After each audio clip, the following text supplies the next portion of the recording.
This also adds up to the fact that as I study like the end times and things like that, God is not coming back for like most people. It's not like he would not have wanted, but a lot of people just don't want to fool with Jesus Christ. They don't want to deal with Jesus. They had a thing against Jesus.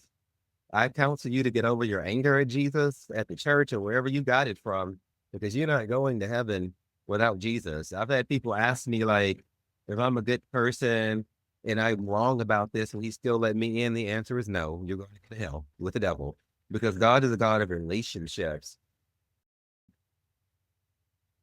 When and in the Bible it talks about it when we're at the judgment seat, the Lord is going to tell people who are going to hell, depart from me, I never knew you.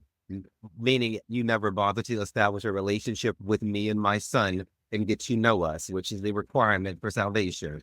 He did not say, depart from me, you weren't righteous enough. Depart from me, you weren't good enough. Depart from me, you didn't do good enough things. Depart from me, you did too much evil. He said, depart from me, you never knew me.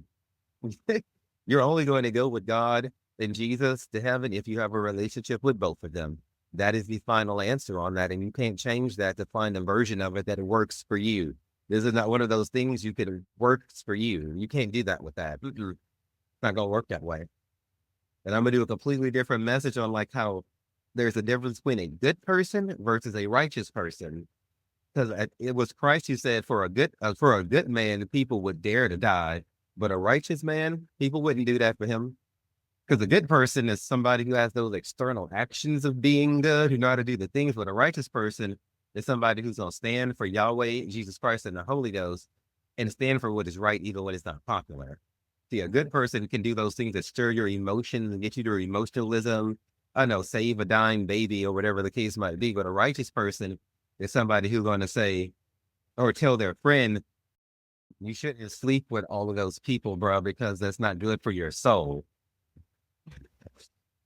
There's two different types of people. Good and righteous are not the same thing. I'm gonna say it again. Good and righteous are not the same. And so for those of you who have asked me if you're a good person, can you make it to heaven? No, you cannot. You cannot. You have to be righteous, which means you have to have a relationship with Jesus Christ and God, or you're not going to heaven. You're not going. And if you pay attention to how God is, like when tithing was required, which it isn't anymore, as long as you accept Jesus and you're under the old law, you don't have to tithe. He only wanted 10% in the first place. The first fruits, he's not interested. The Trinity is not interested. This is not a numbers game to them. They want high quality. How does the Bible say? Wide is the way and narrow